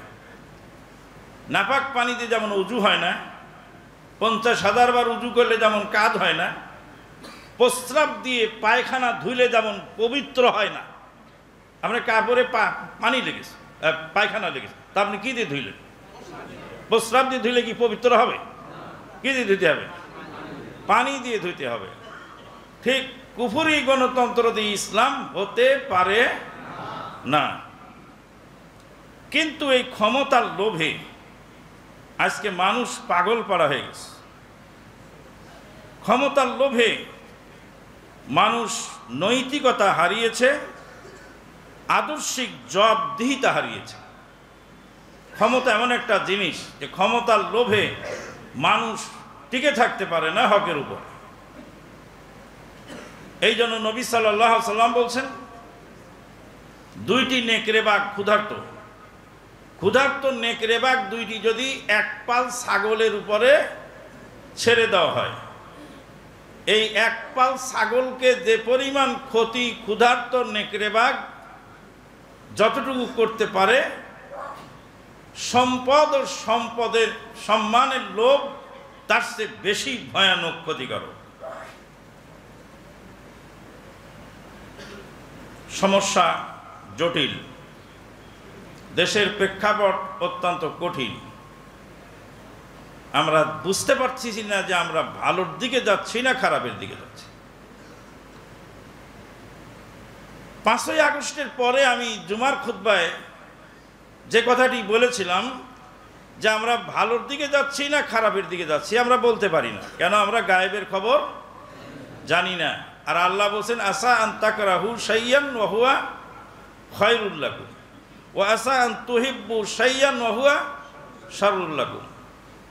তোমরা অনেক জিনিসকে খারাপ মনে করো, কিন্তু সেটা তোমাদের জন্য কল্যাণকর, আর অনেক জিনিসকে তোমরা ভালো মনে করো, সেটা তোমাদের জন্য কি? অকল্যাণকর। তা আমরা অনেক জিনিসকে ভালো মনে করে তুলে নিচ্ছি। আল্লাহ পাক কোরআনে বলছেন, আউযু বিল্লাহি মিনাশ শাইতানির রাজিম, উলাইকাল্লাযীনা ইশতারাউয-যালালাতা বিল হুদা ফামা রাবিহাত তিজারাতুহুম ওয়া মা কানু মুহতাদিন। উলাইকাল্লাযীনা ইশতারাউয-যালালা বিল হুদা, ভ্রষ্টতাকে খরিদ করলো আর হেদায়েত বিক্রি করে দিল। হেদায়েত বিক্রি করেছে আর ভ্রষ্টতা খরিদ করেছে। আপনার বিশ্ব রোডের পাশে জায়গা আছে, সেই জায়গাটা বিক্রি করে ধুপা খোলার বিলের মাঝখানে জায়গা কিনলেন, লাভ হবে না লস হবে? লস হবে। বিশ্ব রোডের পাশের জায়গাটা যত দ্রুত দাম বাড়বে, ধুপা খোলার বিলের জায়গাটার দাম বাড়তে অনেক সময় লেগে যাবে। এই জন্য ফামা রাবিহাত তিজারাতুহুম ওয়া মা কানু মুহতাদিন। কবি বলছেন, ভুল ভেঙে দাও প্রভু, ভুল ভেঙে দাও, ভুল ভেঙে দাও প্রভু, ভুল ভেঙে দাও, যে ভুলে তোমারে ভুলে হীরা ফেলে কাঁচ তুলে। হীরা ফেলে দিয়েছি, কাঁচ কি করছি? তুলে নিয়েছি। যে ভুলে তোমারে ভুলে হীরা ফেলে কাঁচ তুলে, ভিখারি সেজেছি আমি, আমার সে ভুল প্রভু তুমি ভেঙে দাও, প্রভু ভুল ভেঙে দাও, ভুল ভেঙে দাও প্রভু, ভুল ভেঙে দাও, আমার সে ভুল প্রভু তুমি ভেঙে দাও। ফামা রাবিহাত তিজারাতুহুম, তারা কোশ্চিন কালেও তাদের ব্যবসায় লাভবান হবে না। কেন হবে না? হেদায়েত বিক্রি করে দিয়ে ভ্রষ্টতা খরিদ করে নিয়েছে। 5ই আগস্টের পরে দেশের প্রেক্ষাপট একটু ভালো কিছু আশা করা যাচ্ছিল, সে আশার গুড়ে বালি হলো এই এক শ্রেণীর এই রাজনৈতিক নেতৃবৃন্দের কারণে। সে আশার গুড়ে বালি হলো যারা ইসলামী রাজনীতি করেন, তারাও একটু সাহস করে বলতে পারলো না যে আমরা গণতন্ত্র চাই না, আমরা ইসলামী খেলাফত চাই। খেলাফতের পক্ষে দাবি উত্থাপন করার শক্তি তাদের হলো না। কালকে জুমার খুতবায় আমি বলেছি যে কোনো রাজনৈতিক নেতা যারা ইসলামী নামে রাজনীতি করেন, তারা পরিষ্কার করে জাতির সামনে ঘোষণা দিন যে আমরা যদি ক্ষমতায় যাই অবশ্যই চোরের হাত কাটব। গণতন্ত্র দিয়ে ক্ষমতায় গেলে কি চোরের হাত কাটা যাবে তো নাকি? গণতন্ত্রের ক্ষমতায় গেলে কি জেনাকারকে রজম করা যাবে? যাবে না। কেন যাবে না? যার প্রেক্ষাপট আমরা বিগত দিনে দেখে এসেছি। খুব পরিষ্কার করে বলে দিচ্ছি, ভালো করে শুনে রাখুন। বাংলাদেশের ইসলামী দলের একজন জাতীয় সংসদ সদস্য, তিনি জাতীয় সংসদে ঢুকলেন মাথা নিচু না করে। স্পিকার মহোদয় তাকে প্রশ্ন করলেন যে আপনি জাতীয় সংসদে ঢুকলেন তো মাথা নিচু করলেন না কেন? জাতীয় সংসদে ঢুকতে হলে কি করতে হয়? মাথা নিচু করে স্পিকার মহোদয়কে সম্মান জানিয়ে তাকে সম্মান দেওয়ার জন্য মাথা নিচু করে ঢুকতে হয়। তখন উনি বলছেন আমি মুসলিম, আমি কারোর সামনে মাথা নত করি না। স্পিকার মহোদয় বললেন এটা কি ইসলামী সংসদ? এটা কি ইসলামী রাষ্ট্র? এটা কি ইসলামী সংসদ? আপনি যদি সংসদের আইন না মানবেন, আপনি যদি গণতন্ত্রের নিয়ম না মানবেন, তো আপনার তো এখানে আসাই ঠিক হয় না। আসছেন গণতন্ত্রের ঘাড়ে সোয়ার হয়ে, আর এখানে এসে ইসলামের দোহাই দিচ্ছেন। বলছে না আমি মুসলিম, পৃথিবীর কারোর সামনে মাথা নত করি না। বলে এটা আপনার ওয়াজ মাহফিলে চলবে, কিন্তু এই জাতীয় সংসদে চলবে না। জাতীয় সংসদে কি করতে হবে? মাথা নিচুর বিরুদ্ধে বিল উত্থাপন করতে হবে। কি করতে হবে? বিল উত্থাপন করতে হবে। আপনার বিল সংসদে উত্থাপিত হবে। তখন জাতীয় সংসদের স্পিকার মহোদয় বলবেন যে এই বিল উত্থাপিত হলো, এর পক্ষে বিপক্ষে রায় দাও। এবার বিপক্ষে মাথা নত করার পক্ষে হাজার হাজার মানুষ, মানে জাতীয় সংসদের সিংহভাগ মানুষ, আর মাথা নত করার বিপক্ষে অল্প কয়েকজন। তখন স্পিকার মহোদয় বলেন হ্যাঁ জয়যুক্ত হইয়াছে, হ্যাঁ জয়যুক্ত হইয়াছে, হ্যাঁ জয়যুক্ত হইয়াছে। অতএব মাথা করার নত করার নিয়মটা এখানে থেকে যাবে, এটাকে চেঞ্জ করার উপায় নেই। চোরের ভোট নিয়ে যদি আপনি সংসদে যান, তা আপনি চোরের হাত কাটবেন কি করে? দেশের চোর বেশি না ভালো মানুষ বেশি? চোরের সংখ্যা বেশি, খারাপ মানুষের সংখ্যা বেশি।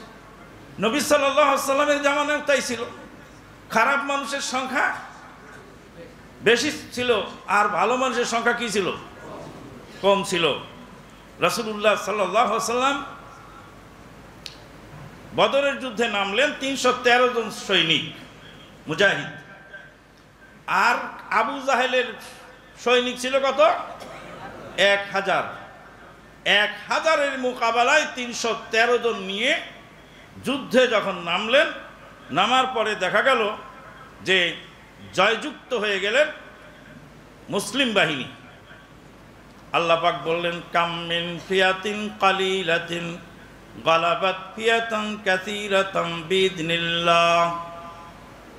অল্প সংখ্যক লোক অনেক সময়, কত অল্প সংখ্যক লোক জয়যুক্ত হয় সংখ্যা গরিষ্ঠ জনগণের বিপক্ষে। বলছিলাম যে আজকে নৈতিকতা এবং আদর্শিক জবাবদিহিতা এটা হারিয়ে গেছে স্রেফ ক্ষমতার লোভে।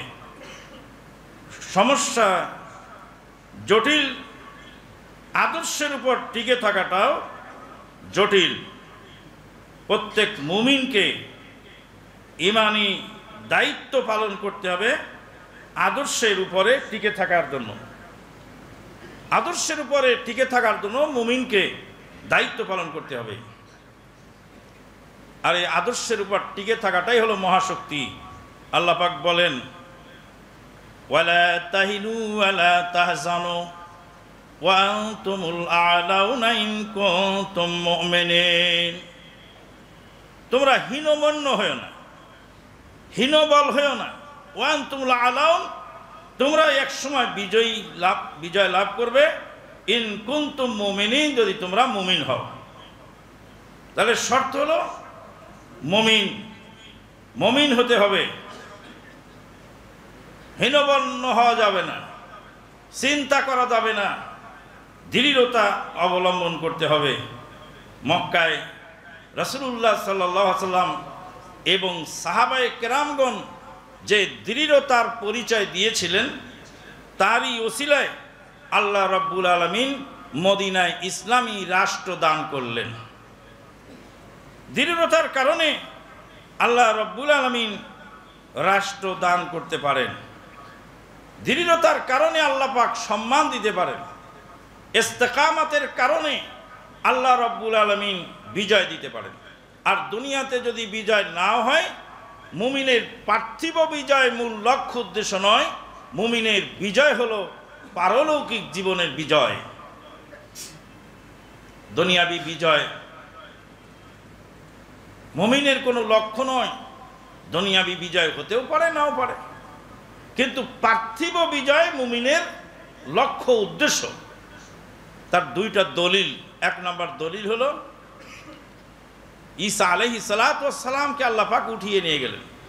আজকে ফজরে তেলাওয়াত করা হলো, কামা ক্বালা ঈসা ইবনু মারইয়াম লিল হাওয়ারিন মান আনসারি ইলাল্লাহ ক্বালাল হাওয়ারিয়ুনা নাহনু আনসারুল্লাহ ফামানাত তাইফাতুম মিন বানি ইসরাঈলা ওয়া কাফারাত তাইফা فأيدنا الذين آمنوا على عدوهم فأصبحوا ظاهرين। আল্লাহ বললেন ঈমানদারদেরকে সাহায্য করলাম আমি। ঈমানদারের নবী কোথায় চলে গেল? আসমানে চলে গেল। উম্মত যখন নবীকে হত্যা করার জন্য, ঈসা আলাইহিস সালামের উম্মত যখন তাকে হত্যা করার জন্য প্ল্যান পরিকল্পনা এঁটে দিল, তখন আল্লাহ পাক স্বয়ং নবীকে উঠাই নিয়ে গেলেন আসমানে। নবীকে আল্লাহ হেফাজত করলেন আসমানে।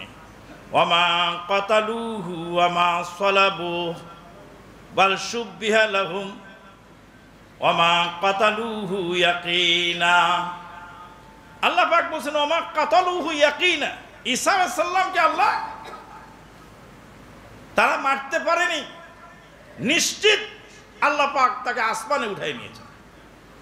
আল্লাহ রাব্বুল আলামিন ঈসা আলাইহিস সালামকে আসমানে উঠাই নিলেন। বনি ইসরাইলের লোকেরা অসংখ্য নবী এবং রাসূলকে হত্যা করেছে। ওয়া ইয়াকতুলুনাল আমবিয়া বিগাইরি হক। অন্যায়ভাবে নবী রাসূলদেরকে হত্যা করেছে। নবী উম্মতের হাতে নিহত হওয়ার পরেও নবী সফল। কথা বোঝা যায়? মানে নিহত হলেও কি হয়? সফল হয়। ঈসা আলাইহিস সালামকে আল্লাহ আসমানে উঠাই নিয়ে গেলেন, উম্মত তাকে মারতে পারল না। এই অবস্থায় আল্লাহ পাক বলেন ফায়াদানাল্লাযীনা আমানু আলা আদুওয়িহিম ফাসবাহু যাহিরিন। যারা ঈমানদার, আমি আল্লাহ তাদেরকে শক্তি দিলাম, সাহায্য করলাম, আর আমার সাহায্য পেয়ে তারা জয়যুক্ত হয়ে গেল। জয়যুক্ত হয়ে গেল মানে রাষ্ট্র ক্ষমতা পেয়ে গেল নাকি? রাসূলুল্লাহ, এটা একটা দলিল। আর একটা দলিল, রাসূলুল্লাহ সাল্লাল্লাহু আলাইহি ওয়াসাল্লামের জনৈক সাহাবী বীর বিক্রমে যুদ্ধ করছেন। যুদ্ধের ময়দানে যুদ্ধ করছিলেন। হঠাৎ করে কাফেরের তলোয়ারের আঘাতে তিনি শহীদ হয়ে গেলেন। যখন কাফেরের তলোয়ারের আঘাতে তিনি শহীদ হয়ে যাচ্ছেন, শাহাদত বরণ করার পূর্ব মুহূর্তে তিনি বললেন ফুস্তু ওয়া রাব্বিল কাবা, রব্বে কাবার কসম, আমি জয়যুক্ত হয়ে গেলাম। যুদ্ধে জয়যুক্ত হলেই জয়যুক্ত, শহীদ হয়ে যাচ্ছেন তাও বলছেন আমি জয়যুক্ত হলাম। তার মানে ইমানদারের ইমান নিয়ে বেঁচে থাকাটা সফলতা, ইমানদার ইমান নিয়ে মরে যাওয়াটা সফলতা। থাকলো তোমার যুদ্ধের ময়দান, থাকলো তোমার যুদ্ধে জয়যুক্ত হওয়া। আমি যে শহীদ হলাম ইমান নিয়ে, তাই আমি সফল হয়ে গেলাম। সাহাবী বললেন ফুস্তু ওয়া রাব্বিল কাবা, রব্বের কাবার কসম, ইমানি হালতে আমি শহীদ হলাম, এটাই আমার সফলতা। তাহলে ইমানদারের বিজয় কি পার্থিব? ইমানদারের বিজয় হলো আদর্শের উপরে টিকে থাকা এবং আদর্শ নিয়ে কবরে যাওয়া। এটা আমাদের ইমানি দায়িত্ব। সম্মানিত উপস্থিতি, আমরা একটা জিনিস খুব শিখেছি, যে নেতা যদি ভালো হয় তাহলে দেশও ভালো হয়ে যায়, নেতা যদি ভালো হয় তো দেশও ভালো হয়ে যায়। বর্তমানে প্রধান উপদেষ্টা যেভাবে কাজকর্ম শুরু করেছিলেন তা আমরা মনে করেছিলাম একজন ভালো নেতা পেলাম, ইনশাআল্লাহ ভালো কিছু আমরা পাব, এবং শুরুতে আমরা এরকম কিছু দেখতেও পাচ্ছিলাম। কিন্তু অসাধু রাজনৈতিক নেতৃবৃন্দের চাপে আর কোপে হাত পা বেঁধে অক্টোপাসের মতো আঁকড়ে ধরে তাকে একটা ভালো কাজ তো দূরের কথা, ভালো প্রস্তাবনা আনারও সুযোগ দেয় না। তার মানে এই দেশের মানুষ এই নষ্ট রাজনীতিবিদদের, এক শ্রেণীর নষ্ট রাজনীতিবিদদের হাতে জিম্মি, কঠিনভাবে জিম্মি হয়ে গেছে। যার ফলে নেতা ভালো হলে জনগণ ভালো হয়ে যায়। এই যে কথা, এটা মানুষের তৈরি করা তন্ত্র। আর রাসূলুল্লাহ সাল্লাল্লাহু আলাইহি ওয়াসাল্লাম বলছেন, মানুষ যখন খারাপ হবে আল্লাহ পাক তাকে জালেম শাসক নিয়োগ করে সেই খারাপ মানুষকে দমন করবেন। খারাপ মানুষকে দমন করার জন্য কি লাগে? জালেম শাসক লাগে। খারাপ মানুষকে দমন করার জন্য জালেম লাগে, আলেম দিয়ে কাজ হয় না। আমি উদাহরণ একটা দিয়ে থাকি মাঝে মধ্যে, যে আমার গ্রামের বাড়িতে একটা পুকুর আছে, পুকুরটা সংরক্ষণের দায়িত্ব ইমাম সাহেবকে দিলাম। ইমাম সাহেব ভালো মানুষ। এবার দেশের জনগণ কেউ মানে না, এলাকার জনগণ কেউ মানে না, সবাই পুকুরের মধ্যে লাফ দেয়। যেদিক দিয়ে আর সেদিক দিয়ে নামে পুকুরের পার ভেঙে মাছ ধরে তছনছ করে ফেলেছে। তা আমি দেখলাম যে একে দিয়ে তো কাজ হলো না। তো এলাকার মধ্যে সবচেয়ে সন্ত্রাসীকে তাকে খোঁজো। তাকে বললাম, ভাই তুমি এই পুকুরটা সংরক্ষণ করো। তো পুকুরটা সংরক্ষণের দায়িত্ব দিলাম। এবার এই সন্ত্রাসী লোক লাঠি হাতে করে পুকুরের চারদিক দিয়ে এক চক্কর দিয়ে আসার বলে, খবরদার পুকুরের কাছে কেউ আসবি না। এবার যাই দেখছি পুকুরটা বেশ ভালো চলছে। যখন আমি দেখলাম যে এই সন্ত্রাস লোক দিয়ে আমার কাজটা হয়ে গেল, তখন আমার একটা বাগান আছে, ওটাও দিয়ে দিলাম, যে ভাই বাগানটাও তুমি তোমার দায়িত্বে রাখো। এই হাদিসের ব্যাখ্যা আমি উদাহরণটা দিলাম। নবী সাল্লাল্লাহু আলাইহি ওয়াসাল্লাম বলছেন, জনগণ যখন খারাপ হবে তখন জালেম শাসক আল্লাহ নিয়োগ করবে। তো শাসক ভালো হওয়ার আগে জনগণ ভালো হতে হবে। জনগণ যদি ভালো হয় তাহলে অবশ্যই আল্লাহ বা আল্লাহ পাক ভালো শাসক উপহার দেবেন। মানুষকে ভালো করতে হলে কি কাজ? মানুষকে ভালো করার জন্য দুইটি কর্মসূচি। মানুষকে ভালো করার জন্য দুইটি কর্মসূচি। এক নম্বর কর্মসূচি হলো দাওয়াত, মানুষকে দাওয়াত দেওয়া, মানুষকে নসিহত করা, মানুষকে বুঝানো। মানুষ যখন বুঝবে, যখন দাওয়াত গ্রহণ করবে, মানুষ যখন নীতি নৈতিকতা বুঝবে, নীতি নৈতিকতার উপর মানুষ চলবে, তখন অবশ্যই আল্লাহ রব্বুল আলামিন এই নীতি নৈতিকতার কারণে আল্লাহ পাক পুরস্কারে পুরস্কৃত করবেন। মানুষকে ভালো করার জন্য দাওয়াত দেওয়া। আল্লাহ পাক বলছেন,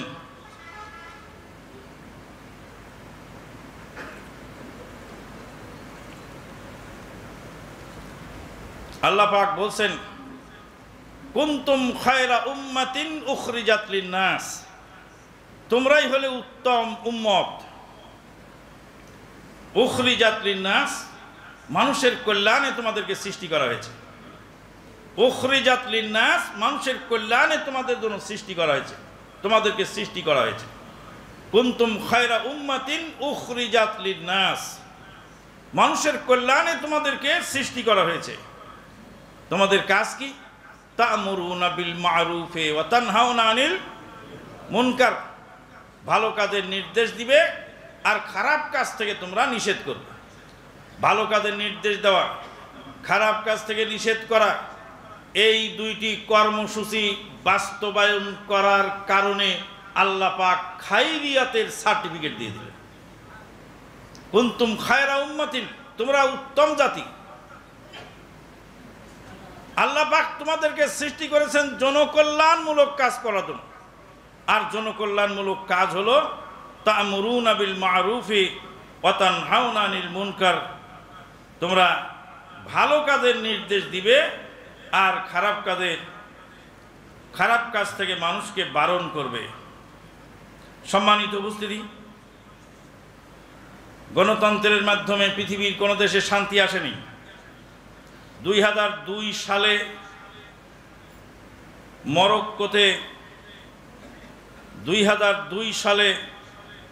মরক্কোতে 325 জন জাতীয় সংসদ সদস্যের মধ্যে 42 জন সদস্য পেল জাস্টিস পার্টি। মরক্কোর জাস্টিস পার্টি, যার নাম হলো আদালত।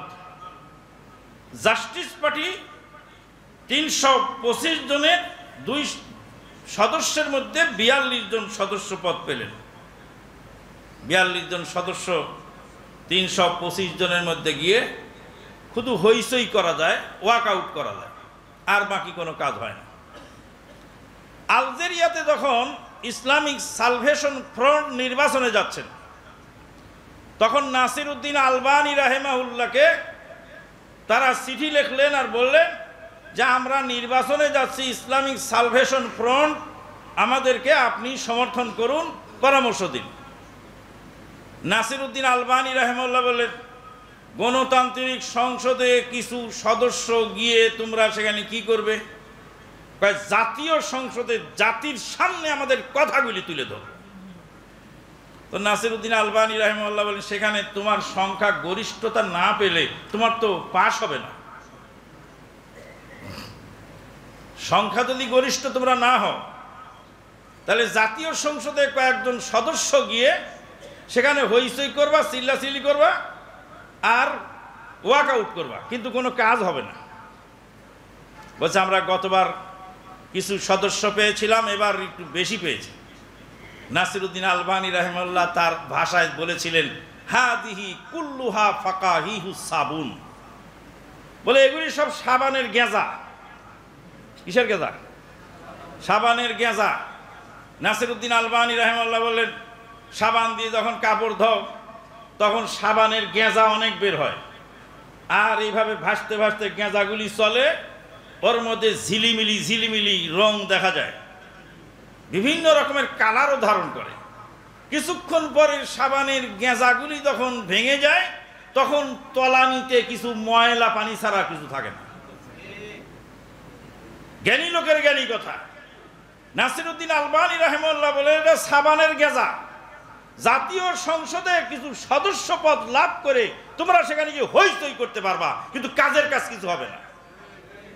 জাতীয় সংসদে গিয়ে কাজ হবে সেই দিন, যেই দিন তোমরা সেখানে গিয়ে সংখ্যা গরিষ্ঠতা অর্জন করে সেখানে যেতে পারবে। তারপরে ইসলামিক সালভেশন ফ্রন্ট জয়যুক্ত হলো, ক্ষমতা কি দিল? সিরিয়ায় হামাস জয়যুক্ত হলো, ক্ষমতা কি দিল?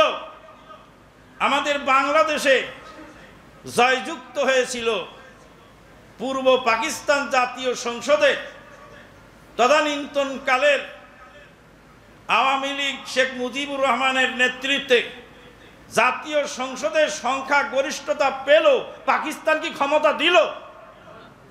কি করলো? লাস্টে কি করতে হলো? ওই আহলে হাদিস আন্দোলনের কাছেই আসতে হলো। দাওয়াত জিহাদ। এক নম্বর দাওয়াত দিবা, দাওয়াত দিয়ে যখন বাধাগ্রস্ত হবে, প্রেক্ষাপট তৈরি হয়ে যাবে, তখন জিহাদের মাধ্যমে নিতে হবে। লড়াই করেই ক্ষমতা নিয়েছিল শেখ মুজিবুর রহমান। দেয়নি, পাশ করার পরেও কি করেনি? দেয় নাই। আপনি যদি ভোটে পাশও করেন, কিন্তু আপনাকে দিবে না। আলজেরিয়ার একজন বড় আলেমে দিন, মদিনা ইউনিভার্সিটির প্রাক্তন প্রফেসর ডক্টর আবু বকর জাবের আল জাজাইরি, প্রফেসর আবু বকর জাবের আল জাজাইরি, তিনি আলজেরিয়ায় গেলেন, যুবকদেরকে বললেন, আবনাই ওয়াহিবাই হাইয়া বেনা নাতাগান্না বেনিদাইল কোরআন, হে আমার ভক্ত অনুকূল, হে আমার মোহাব্বতের আল্লাহর বান্দারা, হে আমার ভাই সকল, হে আমার বাবাজিরা, আসো আমরা কোরআনের কথা একটু শুনি।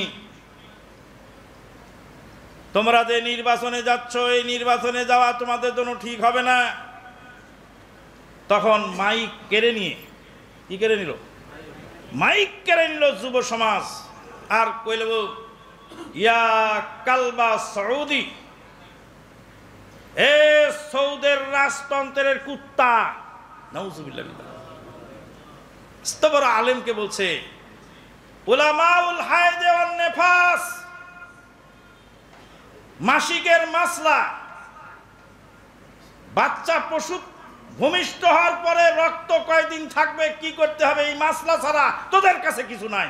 উলামাউদ দোলার ওয়াল পেট্রোল ইয়ারুদ্দুন আলা উলামাইল জিহাদ। পেট্রো ডলারের আলেমেরা জিহাদি আলেমদের বিরুদ্ধে কথা বলে। কথা বোঝা যায়? মাইক কেড়ে নিল শেখ আবু বকর জাবের জাজাইরি। এরা কোনো ইতিহাসে পাবেন না, আলজেরিয়ার ছাত্র, মদিনা ইউনিভার্সিটি পড়েন।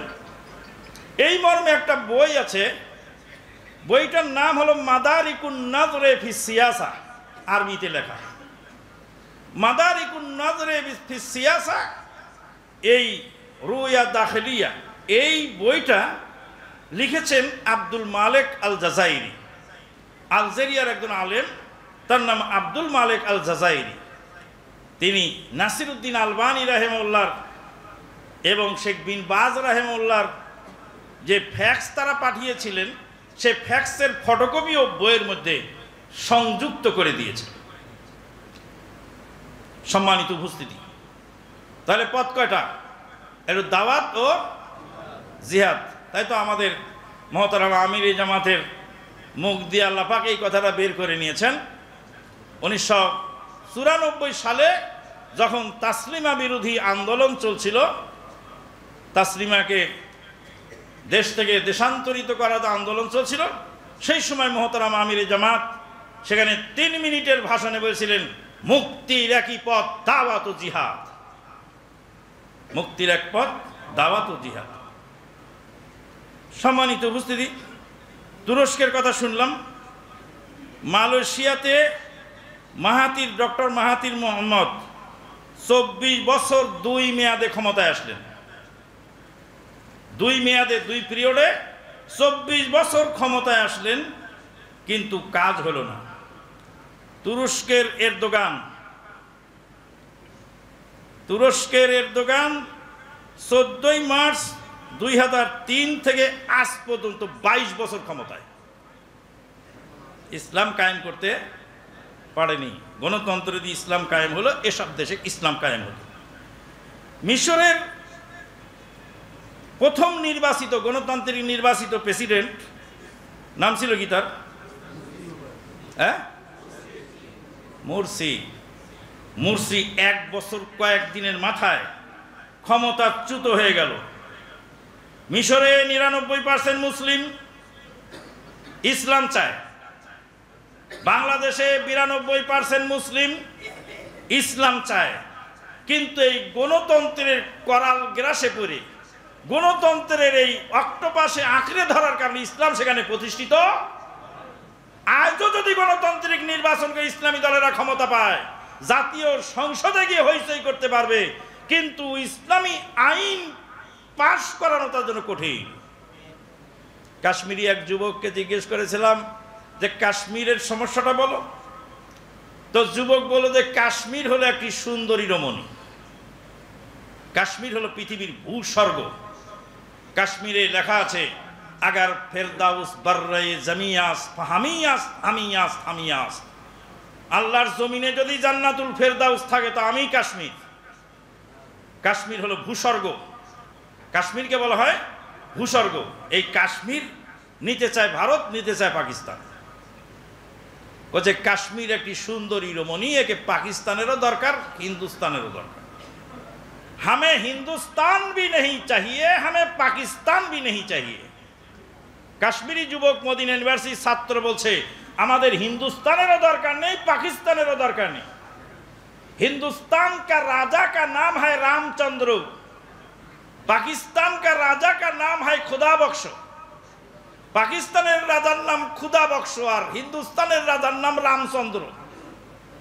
ना कानून इलाही यहाँ नाफेज है, ना कानून इलाही वहाँ नाफेज है। আল্লাহর বিধান যেমন হিন্দুস্তানেও নাই, আল্লাহর বিধান অনুযায়ী দেশ পাকিস্তানও চলে না, তো পাকিস্তানের সাথে গেলেই কি আর হিন্দুস্তানের সাথে গেলেই কি? আমি আজাদি চাহিয়ে, আমাদেরকে স্বাধীনতা দিতে হবে, ইসলামী রাষ্ট্র কায়েম করার জন্য আমরা লড়াই করে যাচ্ছি। আমরা পাকিস্তানের সাথে মিলে কি করব? পাকিস্তানের রাজার নাম ক্ষুধাবক্স, কিন্তু সেখানে আল্লাহর বিধান নেই। আর হিন্দুস্তানের রাজার নাম হলো রামচন্দ্র, সেখানেও আল্লাহর বিধান নেই। আল্লাহর বিধান যদি না কায়েম করতে পারো, হে ক্ষমতা লোভীরা, থেমে যাও। ক্ষমতার লোভে পাগল হয়ে গেছে, পাগল হয়ে যায়, খালি নির্বাচন দাও, নির্বাচন দাও, নির্বাচন দাও, নির্বাচন দাও, নির্বাচন দেন, সংস্কার করব। নির্বাচন যে সংস্কার শুরু করেছে, প্রকাশ্য দিবালোকে রাজপথের উপরে পাথর দিয়ে মেরে একদম জীবন্ত মানুষকে মেরে শেষ করে ফেলল। এরা চলছে। এখন বলেন আগেই ভালো ছিলাম না, সামনে ভালোর দিকে যাচ্ছি। যদি বলেন আগে ভালো ছিলাম, তো বলে তুই আমলিক মৌলবী, ওরা বলা যাবে না, তো ওরা বলা যাবে না। আগেই ভালো ছিলাম না, এখন ভালো আছি আমি বলতে পারি না। সম্মানিত উপস্থিতি, আজকে যারা এই ফাঁদে পা দিচ্ছেন, কশ্চিন কালেও দুনিয়াও হারাবেন, আখেরাতও হারাবেন। আব্দুর রাজ্জাক বিন ইউসুফ সাহেব বলছেন, আমার চাপাইয়া ভাষায় বলে আমও গেল, সালাও গেল, কানতে কানতে চোখও গেল। আমও গেল, সালাও গেল, কানতে কানতে চোখও গেল। দুনিয়া তো হারাবা হারাবা, আখেরাতটাও হারিয়ে যাবে। অন্তত পক্ষে সাহাবীর মতো বিজয়ী বেশে শহীদ হওয়ার সময় যদি বলতে পারো, ফুস্তু রাব্বিল কাবা, রব্বে কাবার কসম, আমি জয়যুক্ত হয়ে গেলাম। যাবেন ক্ষমতায়, ক্ষমতা নেবেন। আল্লাহু আকবার, সুবহানাল্লাহি ওয়া বিহামদিহি। আমাদের এক ভাই একটা সুন্দর কবিতা লিখেছেন, ঘরের ছেলে ঘরে ফেরো, ঘরে ফেরার পালা, এবার ঘরে ফেরার পালা।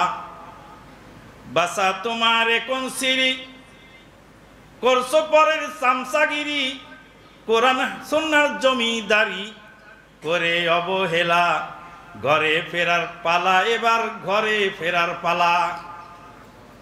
তাই হচ্ছে আপনার ঘরে আপনি ফিরে গেছেন, আর আমার ঘরে আমি আসি। আমিও আমার ঘরে ফিরে আসছি। আমি কাকরাইলের গাঁটটি নিয়ে কাকরাইলে রাত পার করছি। আমি শ্যামানুল্লাহ, আমি 6 উসুলের বয়ান করেছি। দোস্ত বুজুর্গ, 6টি উসুলের উপর চলিতে পারিলে দিনের উপর চলা সহজ হইয়া যায়। কালেমা নামাজ একরাম, কালেমা নামাজ, এলেম ও জিকির, একরামুল মুসলিমিন, সহিনিয়ত, তবলিগ, কালেমা লা ইলাহা ইল্লাল্লাহ। কোনো কিছু থেকে কোনো কিছু হয় না, যাহা কিছু হয় আল্লাহ থেকে হয়। কোন তরিকায় শান্তি নেই নবীর তরিকা ব্যতীত। তুরাগ নদীর পারে গাঁটটি নিয়ে বসে থাকা আমানুল্লাহ আমি। কাকরাইলের মসজিদে রাত্রি যাপন করা আমানুল্লাহ আমি। আর রমনা পার্কে মৌলানা দেলোয়ার সাইদির মাহফিল পাহারা দেওয়া আমানুল্লাহ আমি। মৌলানা দেলোয়ার সাইদি সাহেবের মাহফিলে বাধা সৃষ্টি করলো, আমরা সেখানে পাহারা দেওয়ার জন্য চারদিকে ঘিরে রাখলাম। সেখানে আমি ছিলাম, সেই পাহারাদারের ভিতরে আমি একজন। বুক পেতে গুলি খাবো, সাইদি সাহেবের গায়ে যেন আঘাত না লাগে।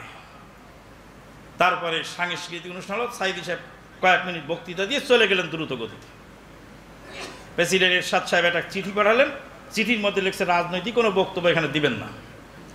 উনি জ্বালাময়ী ভাষণ কয়েক মিনিট দিয়ে নেমে চলে গেলেন। পরিস্থিতি থমথমে। সেখান থেকে আমি ঘরে ফিরে এসেছি।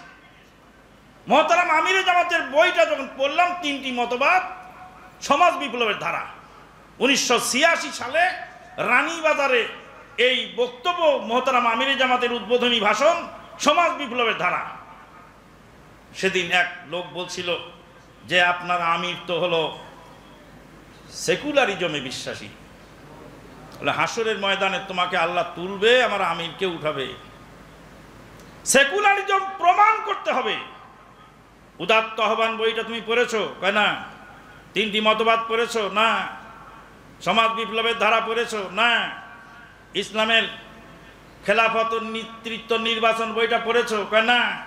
তো আমার আমিরে জামাতের কোনো বই পড়ো নেই, আর তুমি সেকুলার বললা কি করে? তিনটি মতবাদ বইয়ের মধ্যে একটি মতবাদ হলো সেকুলারিজম। সেকুলারিজমের বিরুদ্ধে জ্বালাময়ী ক্ষুরধার লেখনী 1986 সালে মহতারাম আমিরে জামাতির, তাকে বলো তুমি সেকুলার। নাউযুবিল্লাহ মিন যালিক। সম্মানিত উপস্থিতি, আমরা তো পড়ালেখা করতে চাই না, এখন নতুন করে আরেকটা ধোঁকাবাজি তৈরি করছে। গণতন্ত্র এক জিনিস আর নির্বাচন আর এক জিনিস।